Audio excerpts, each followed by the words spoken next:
आज हम लोग देखेंगे एनसीईआरटी के अकॉर्डिंग जो है ना, लाइन बाय लाइन हम लोग इस बुक्स को पढ़ेंगे और यहाँ से जो भी कॉन्सेप्ट होगा इंपॉर्टेंट उसको हम लोग यहाँ पे क्या करेंगे, लिखेंगे, राइट डाउन करेंगे और उसको लर्न करेंगे। ठीक है, और उससे रिलेटेड जो भी क्वेश्चन बन सकते हैं उस क्वेश्चन पे हम लोग प्रैक्टिस करेंगे। ठीक है, यहाँ पे देखो मैं एक छोटा सा पहले चीज आपको समझा रहा हूँ। यहाँ पे आपको ध्यान क्या क्या रखना है, जैसे कि ये आपको एक इमेज दिखाई दे रहा होगा। ठीक है, यहाँ पे ये एक लड़का है जिसके हाथ में एक ट्रॉली बैग है और इस ट्रॉली बैग को क्या कर रहा है, ये पुश कर रहा है। ठीक है, यहाँ पे आप देख सकते हैं कि एक ड्रॉअर है, इस ड्रॉअर को ऐसे खींचा जा रहा है। ठीक है, तो यहाँ पे ये जो आपको एरो हेड दिखाई दे रहा है, इससे ये पता चल रहा है कि इसको इधर की तरफ खींचा जा रहा है ना। और इस ट्रॉली बैग को ये जो डायरेक्शन आपको दिख रहा है, इसका मतलब ये हुआ कि इसको आगे की तरफ क्या किया जा रहा है ना, पुश किया जा रहा है। तो इसमें आप पहले दो वर्ड सीखोगे, एक पुश और दूसरा हमने सीखा है पुल, है ना। यानी जब हम किसी चीज को अपनी तरफ ऐसे खींचते हैं, है ना, तो ये क्या कहलाएगा, ये पुल कहलाएगा कि पुल करो उसको, है ना। और पुश का मतलब हुआ कि उसको हम लोग, है ना, अपने से अवे मतलब अपने से दूर वाले डायरेक्शन की तरफ क्या करते हैं, फोर्स लगाते हैं, है ना। इन दोनों चीज में एक चीज कॉमन है, और वो कॉमन बात क्या है कि चाहे हम किसी बॉडी को पुल कर रहे हो या पुश कर रहे हो, इन दोनों केसेस में एक चीज कॉमन है कि हम फोर्स लगा रहे होते हैं। क्या लगा रहे होते हैं, फोर्स लगा रहे होते हैं। तो अगर आप क्लास 8 के स्टूडेंट होते और आपसे कहा जाता कि फोर्स क्या होता है, तो आप सिंपली ये कह देते, है ना, कि पुश और पुल इज कॉल्ड फोर्स। या आप इसको दूसरी भाषा में ऐसे कह सकते हैं कि पुश और pull on any object is known as force. यानी किसी ऑब्जेक्ट को पुल करना या पुश करना, ये फोर्स कहलाता है। लेकिन फोर्स सिर्फ इतना भर ही जान लेने से आप फोर्स नहीं समझ जाएंगे।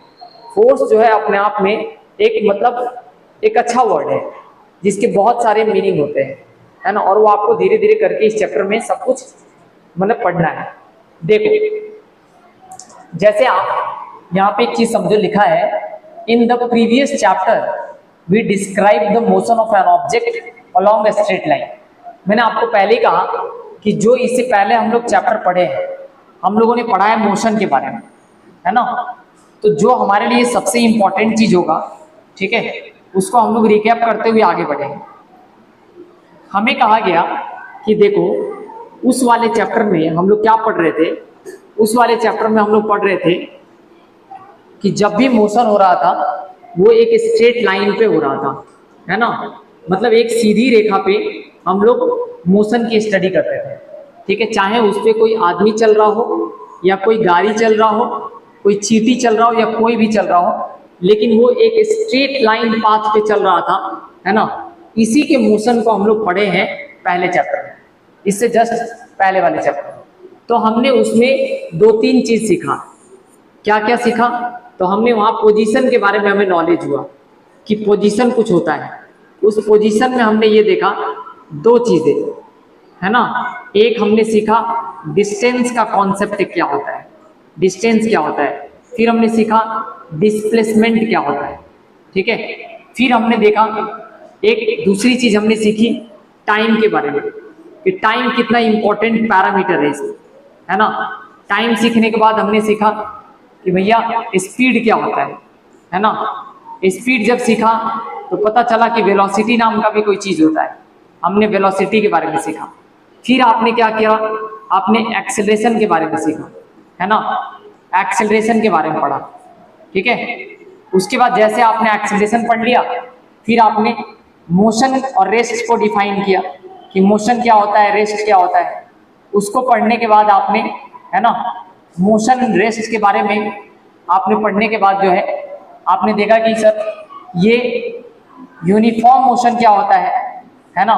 और जब यूनिफॉर्म मोशन आपने देख लिया, फिर आपने देखा कि, है ना, यूनिफॉर्म मोशन के बाद नॉन यूनिफॉर्म मोशन क्या होता है वो भी आपने देखा। ठीक है, अब यहाँ पे यूनिफॉर्म मोशन के लिए कुछ इक्वेशन बनाया गया था जिसको हम लोग 3 इक्वेशन ऑफ मोशन के नाम से जानते हैं, 3 इक्वेशन ऑफ मोशन। है ना, और वो तभी लगता है जब हमारा मोशन कैसा होता है, यूनिफॉर्म होता है। इसमें हमने 3 इक्वेशन पढ़ा था, है ना, एक बार मैं रिकैप कर दे रहा हूँ। v is equal to U plus A T, ये हमने पढ़ा था, ठीक है। V square minus U square is equal to 2as हमने पढ़ा था, ठीक है। और s is equal to U T plus half A T square हमने ये पढ़ा था, ठीक है। ये मैं बार बार आपको रिवाइज करा करके आगे बढ़ाता हूँ ताकि आप समझ सके। इसमें अगर देखा जाए तो इसमें कितने सारे क्वांटिटी के बारे में बात करा गया है, तो वो क्वांटिटी है जिसको हम लोग जो है यहाँ पे एक वर्ड लिखते हैं, उत्सव के नाम से जानते हैं, UTSAV। आप वर्ड याद रख सकते हैं उत्सव। इसका मतलब होता है इनिशियल वेलोसिटी, मतलब शुरू वाला जो स्पीड होगा, इनिशियल वेलोसिटी, ठीक है। ये था आपका इनिशियल वेलोसिटी। टी का मतलब हर बच्चा जानता है, टाइम होता है, ठीक है। इस चैप्टर में एस का मतलब डिस्टेंस और डिस्प्लेसमेंट दोनों हो सकता है, ठीक है। जहां डिस्टेंस की बात होगी वहां डिस्टेंस होगा, जहां डिस्प्लेसमेंट की बात होगी वहां डिस्प्लेसमेंट होगा। ये आपको पता है एक्सेलरेशन है, और ये आपको पता है फाइनल वेलोसिटी, फाइनल वेलोसिटी है ना। अभी कुछ देर के लिए आप स्पीड कहो, वेलोसिटी कहो, सभी बात क्या है, सेम आपको मानना है। तो ये सब हमने पहले चैप्टर में पढ़ा था, है ना। उसके बाद अगर देखा जाए तो हमने क्या करा, अभी से यहां से हमने शुरू करा है, इस चीज को आप जरा ध्यान से देखिए। हमने पढ़ा है कि भाई पहले वाले चैप्टर में आपने पढ़ा है ना, motion of an object along a straight line, यानी किसी भी ऑब्जेक्ट का मोशन जो होता था वो एक स्ट्रेट लाइन पे ही होता था। तो हमने कुछ टर्म्स के बारे में वहां पे सीखा था। उस टर्म्स में पोजीशन है, वेलोसिटी है, एक्सेलरेशन है, ठीक है। We show that each motion can be uniform और नॉन यूनिफॉर्म। अभी मैंने बताया है एक समान गति करने वाले भी हम लोग मोशन की स्टडी किए हैं, और एक ही समय में अलग अलग स्पीड से चलने वाला भी हम लोग मोशन की स्टडी किए हैं। तो ये कहलाता है यूनिफॉर्म मोशन और नॉन यूनिफॉर्म मोशन, है ना। We have not yet discovered what causes the motion. लेकिन मोशन किस चीज की वजह से हो रहा है, मतलब without knowing the cause of motion, बिना कारण जाने हम लोग पढ़ रहे थे, है ना। यानी इससे पहले भाई ठीक है, कोई भी जैसे कार है वो यहां से यहां चल रही है, तो हमने उसके चलने की, उसकी गति की स्टडी करी, लेकिन वो क्यों चल रही है, किस चीज की वजह से चल रही है, इसके बारे में हम लोग वहां पे स्टडी नहीं किए थे। तो without knowing the cause of the motion जब हम लोग चैप्टर पढ़ रहे थे तो वो हमारा मोशन चैप्टर था।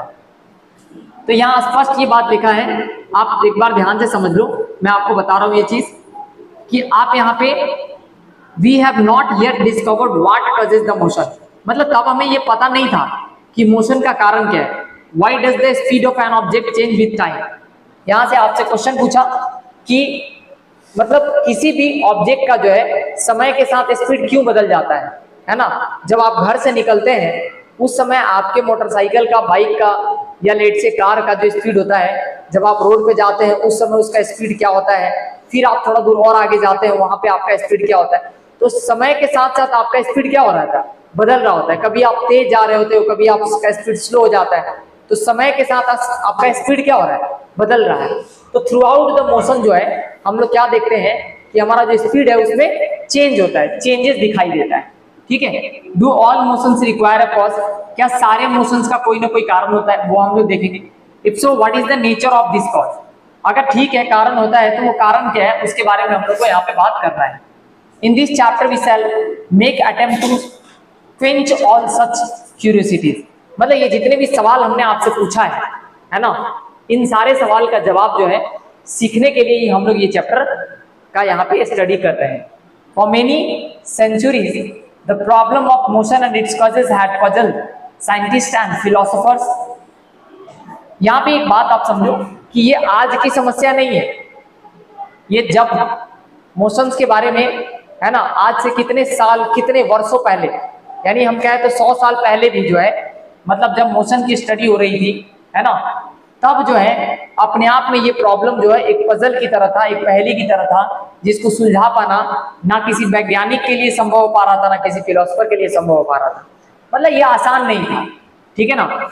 A ball on the ground when given a small hit does not move forever, यानी आपने क्रिकेट खेला होगा, है ना, जब आप किसी बॉल को ऐसे हुक करते हैं, है ना, बॉल जो है ऐसे ग्राउंड पे ऐसे रोल करता हुआ जाता है, कुछ दूर जाने के बाद क्या हो जाता है, बॉल अल्टीमेटली स्टॉप हो जाता है।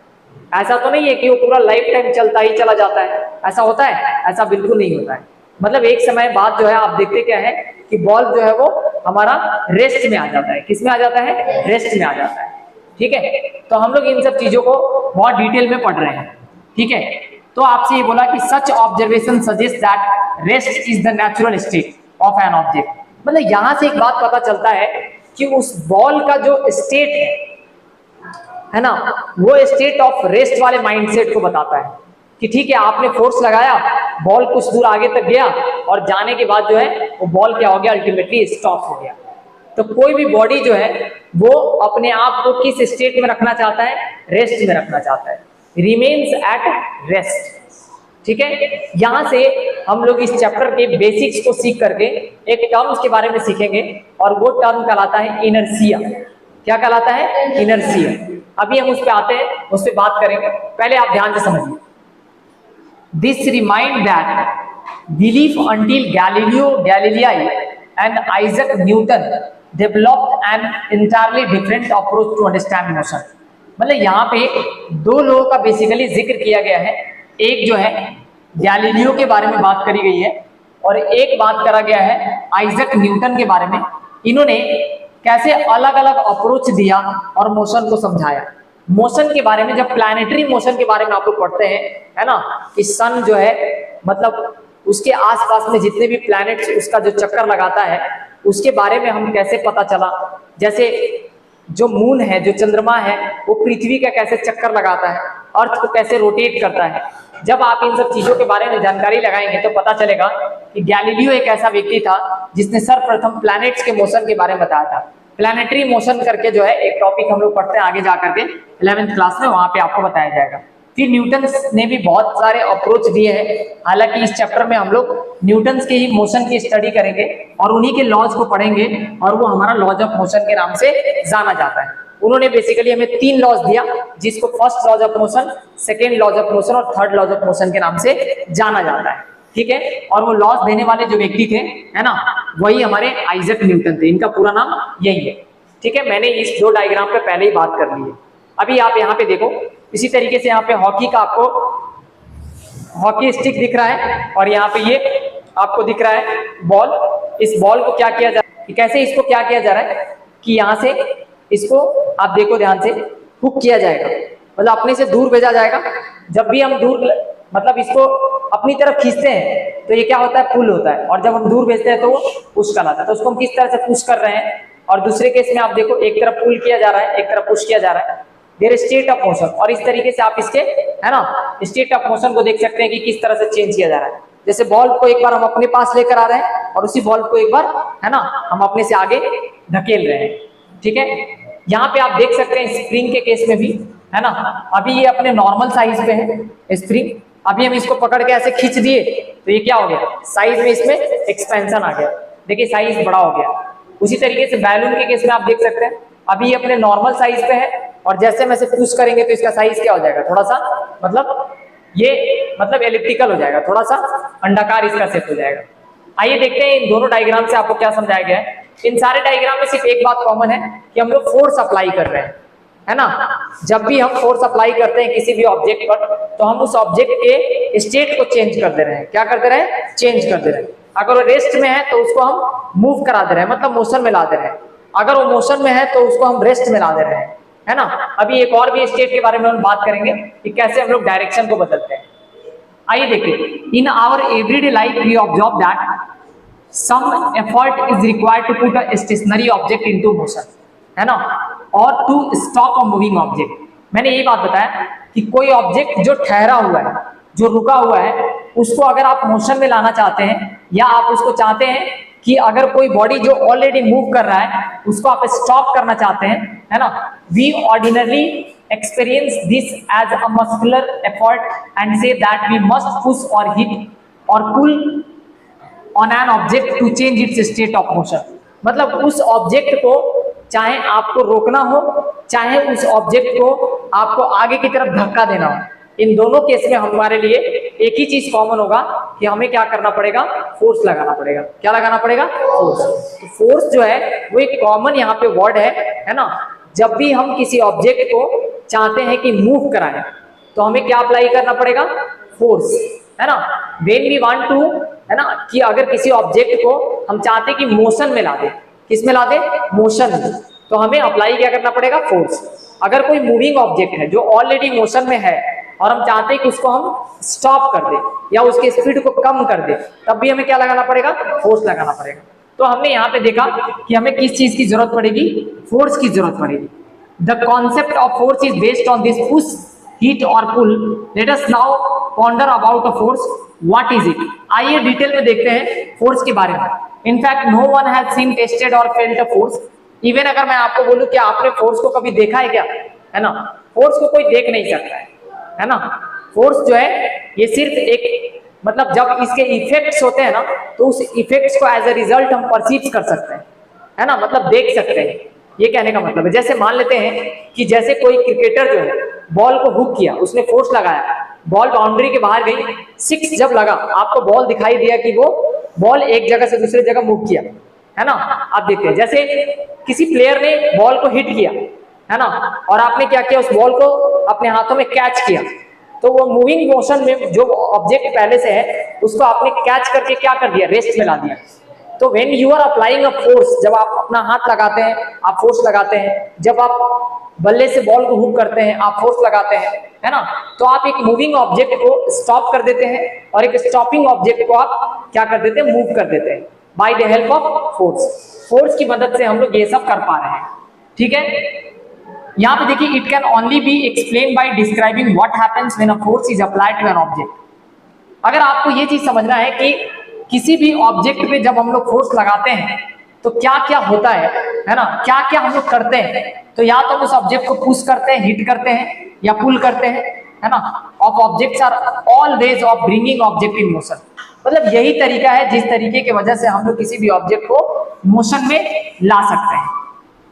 We make a force act on them, मतलब यही वो कारण है, और हम लोग इसको कहते हैं कि हम लोग किसी भी ऑब्जेक्ट पर क्या अप्लाई कर रहे हैं, है ना, फोर्स अप्लाई कर रहे हैं। क्या अप्लाई कर रहे हैं, फोर्स। ये बात आपको ध्यान रखना है।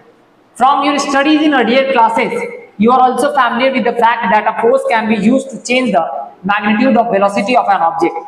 यहाँ पे आपको एक चीज ध्यान रखना है, that is to make the object move faster or slower or to change its direction of motion. We also know that a force can change the shape and size of an object. यहाँ पे देखिए basically मोटे तौर पे हमने क्या क्या पढ़ा कि what can a force do, एक फोर्स क्या क्या कर सकता है। तो एक फोर्स जो है किसी ऑब्जेक्ट को मोशन में ला सकता है, एक फोर्स जो है किसी ऑब्जेक्ट को रेस्ट में ला सकता है, और एक ऑब्जेक्ट जो है वो किसी भी मूविंग बॉडी के डायरेक्शन को चेंज कर सकता है। An object can change its direction by using force, an object can change its motion, change its speed by using force. An object can stop itself by using force.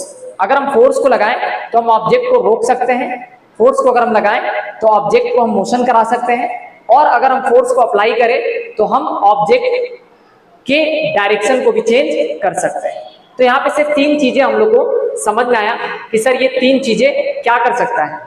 Basic जो बात है वो भी समझ सकते हैं कि सर फोर्स लगा करके हम लोग ऑब्जेक्ट के शेप एंड साइज को भी चेंज कर सकते हैं, है ना। शेप एंड साइज में चेंज करने का मतलब अगर आप साइंस के दृष्टिकोण से समझेंगे तो एक तरह से ये मॉलिक्यूलर मूवमेंट हुआ। अगर हम किसी चीज को दबाते हैं तो उसके जो छोटे छोटे मॉलिक्यूल्स होते हैं, छोटे छोटे जो एटम्स होते हैं, वो एक जगह से दूसरे जगह शिफ्ट हो जाते हैं। क्या हो जाते हैं, शिफ्ट हो जाते हैं। तो उसमें एक एटॉमिक लेवल पे आप मूवमेंट देख रहे हैं कि वो कण जो है कैसे एक पोजीशन से दूसरे पोजीशन पे शिफ्ट हो जा रहा है। तो ये सब बातें जो है हमने सिर्फ और सिर्फ इसलिए पढ़ी है ताकि हम ये समझ सके कि असल में फोर्स का क्या काम होता है, ठीक है। यहां से हम लोग सीखेंगे बैलेंस एंड अनबैलेंस फोर्स का क्या मतलब होता है। आइए देखते हैं what is balance and unbalance force. किसी बच्चे को देखने में दिक्कत, कोई ऐसा बात जो आपको अब तक समझ नहीं आया हो तो पूछ सकते हैं।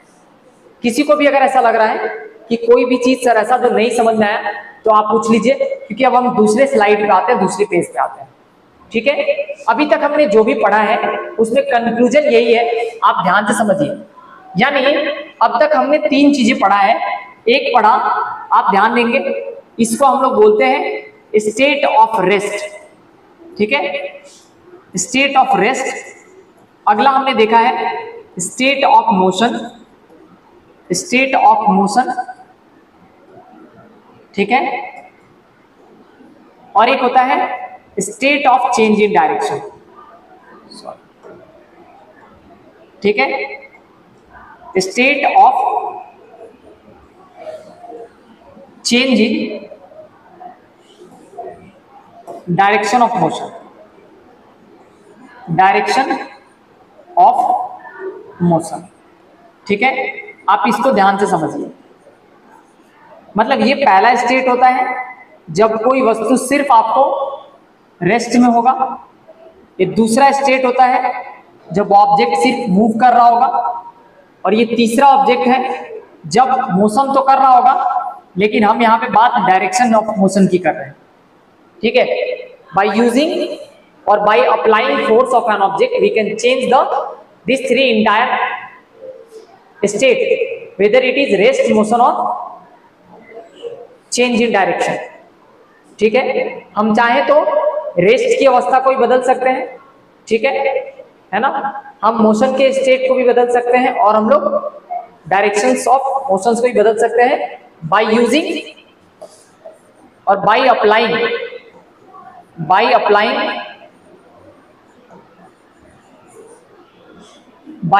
a force we can change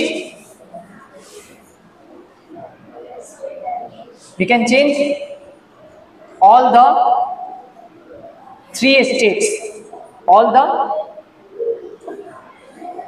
states,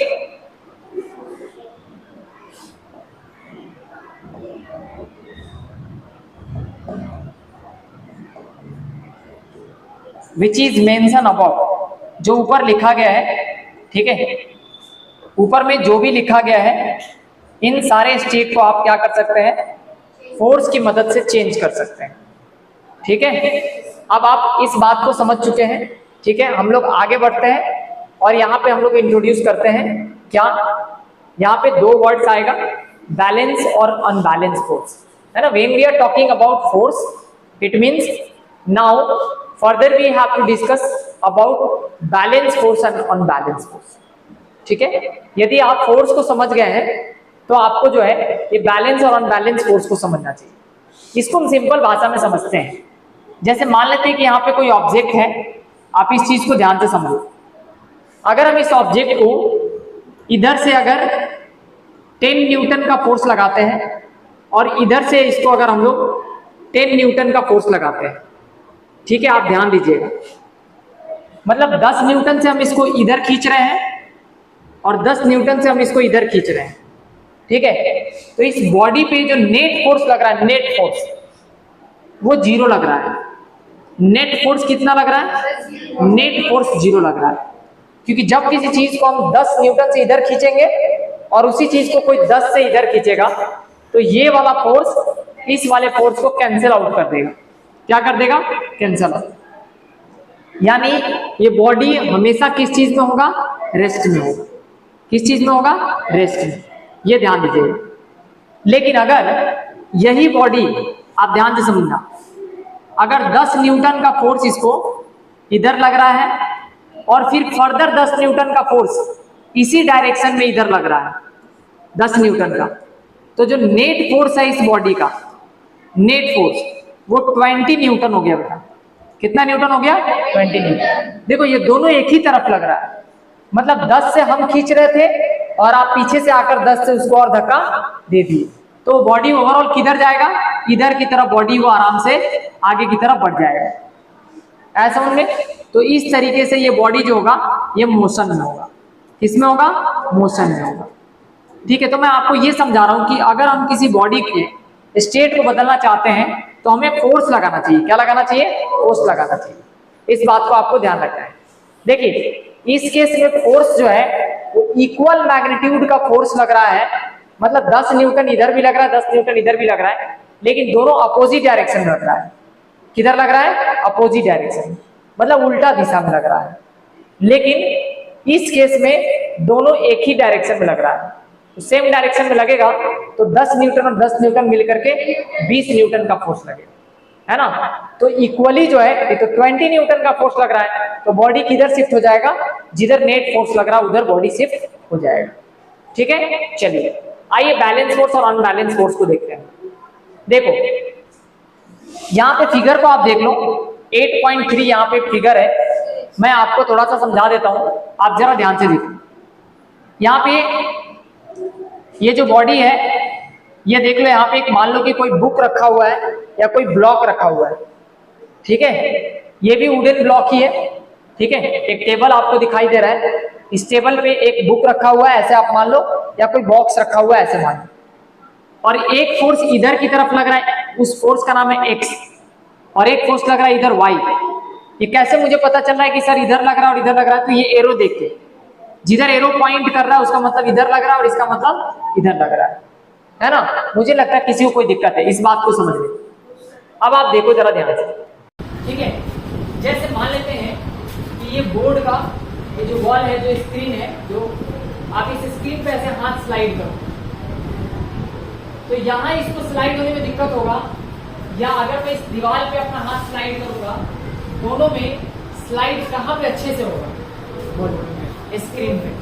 क्यों होगा, क्योंकि इसका जो सरफेस है बहुत स्मूथ है। क्या है, स्मूथ। तो देखो अगर मैं आपसे ये पूछूं कि जब हम अपना पाम ऐसे दीवार के ऊपर ऐसे स्लाइड कर रहे हैं, तो मुझे कोई चीज है क्या जो रोक रहा है आगे जाने से, कोई चीज है जो रोक रहा है, यस, एक चीज है जो हमें रोक रहा है। वो दीवार जो है ना, वो क्या कर रहा है, उसका जो ऊपर वाला सरफेस है, दीवार का जो ऊपर वाला सरफेस है, वो हमारे इस मोशन को क्या कर रहा है, अपोज कर रहा है, रोक रहा है। वो बोला है कि नहीं, आगे मत जाओ।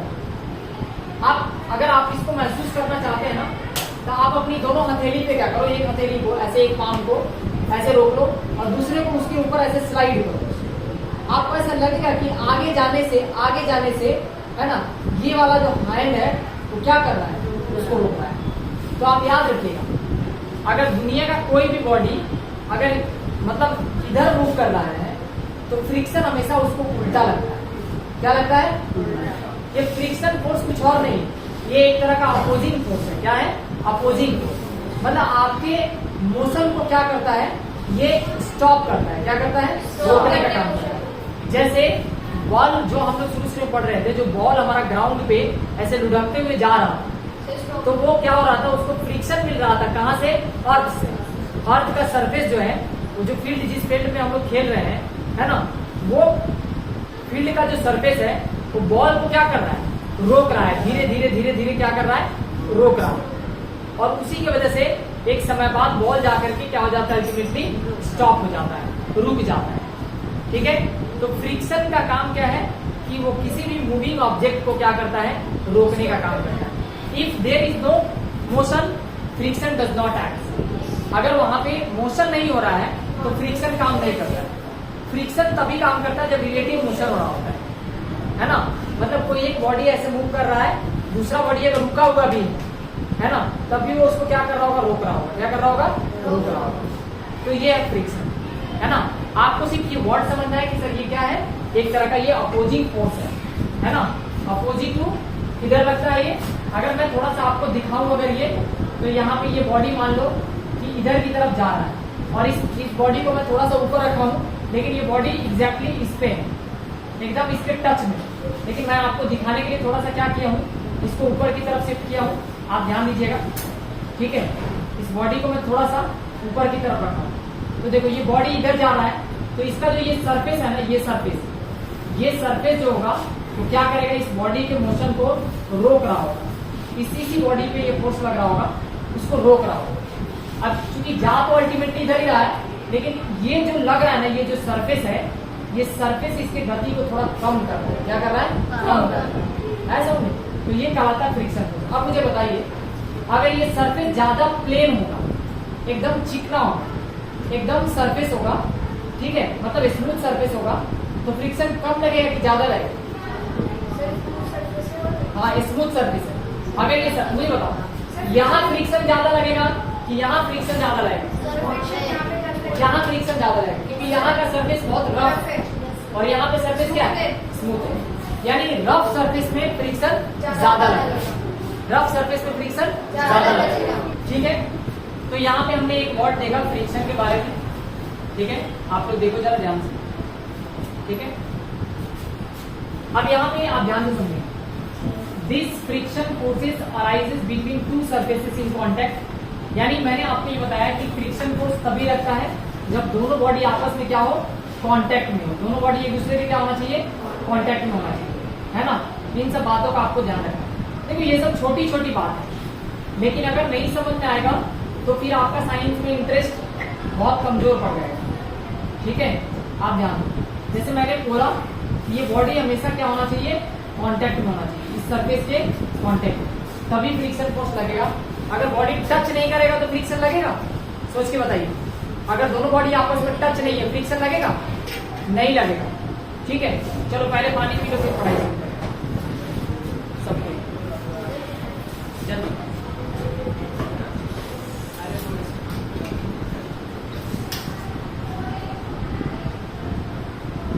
जल्दी करना है।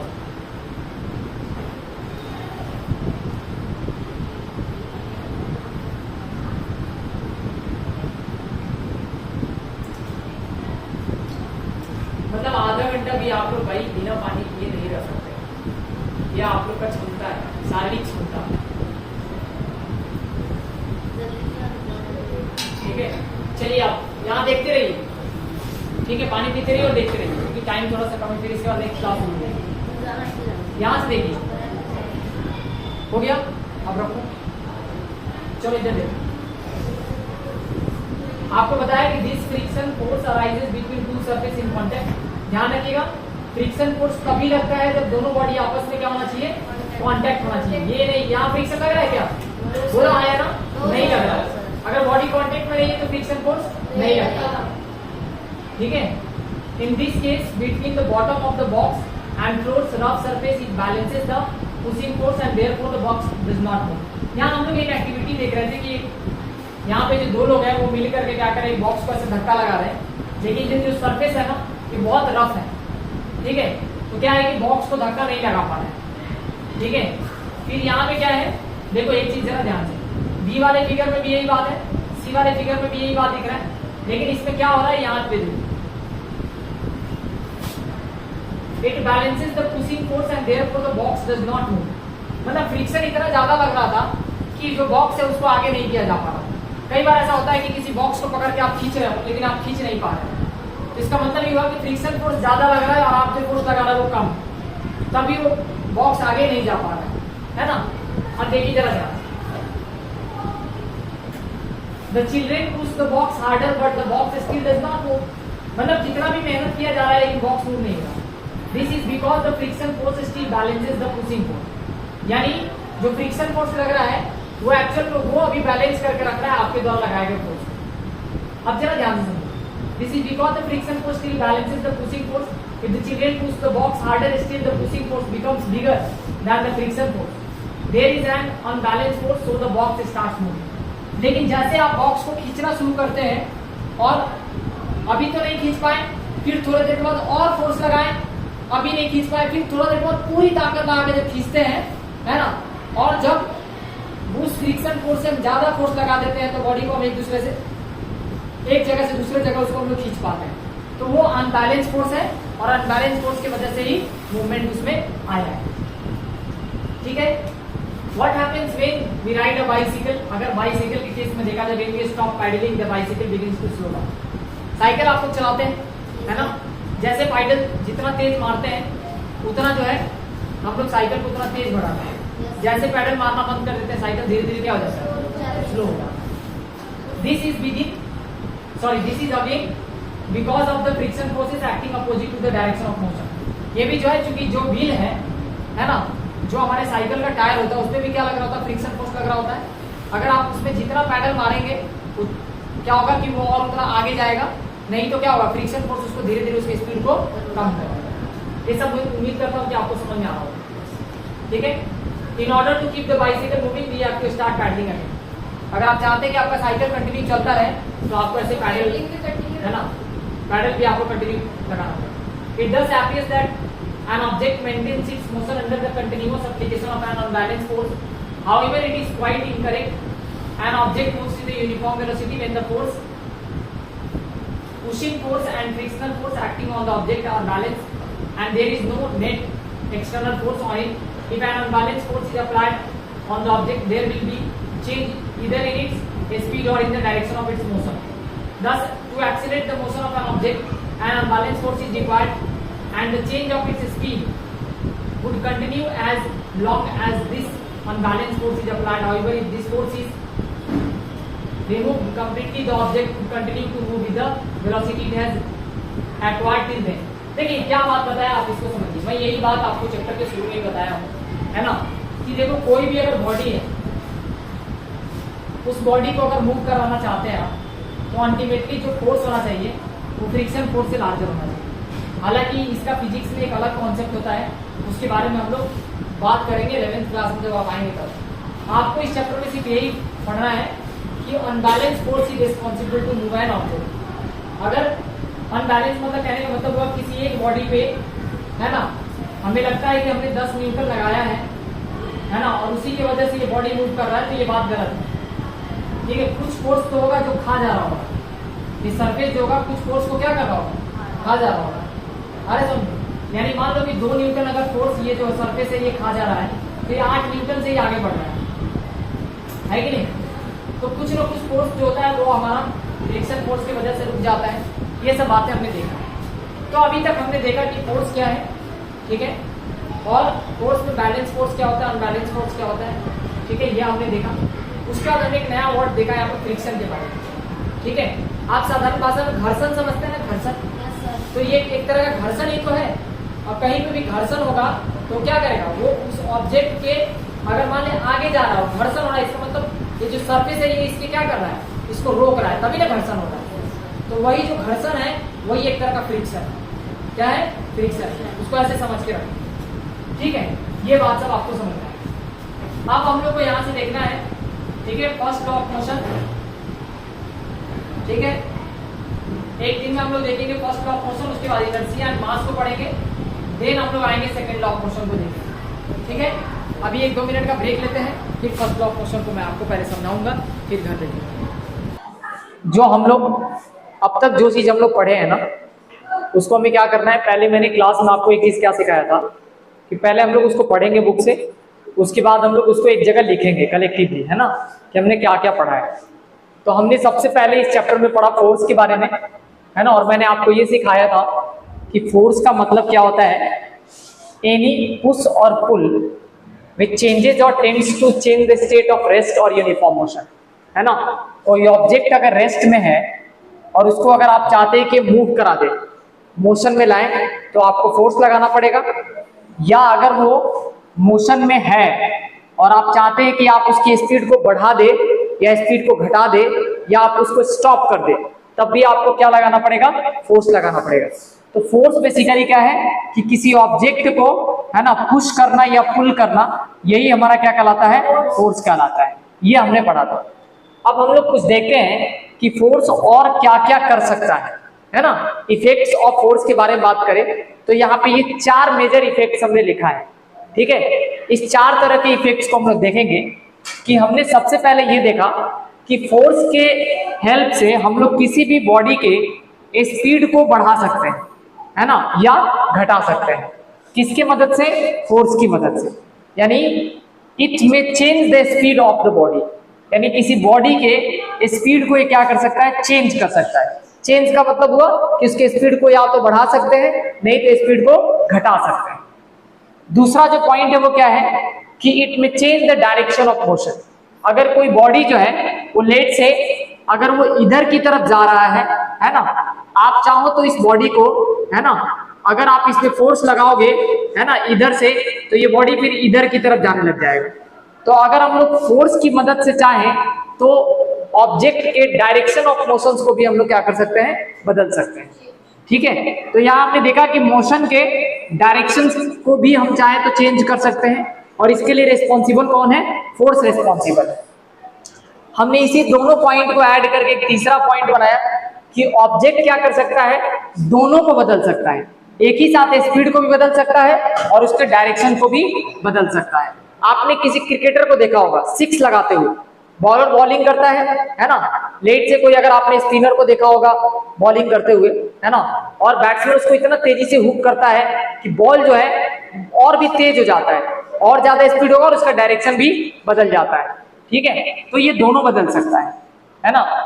यहाँ पे जो फोर्थ पॉइंट है उसमें हमने ये देखा था, इट में change the shape and size of the body.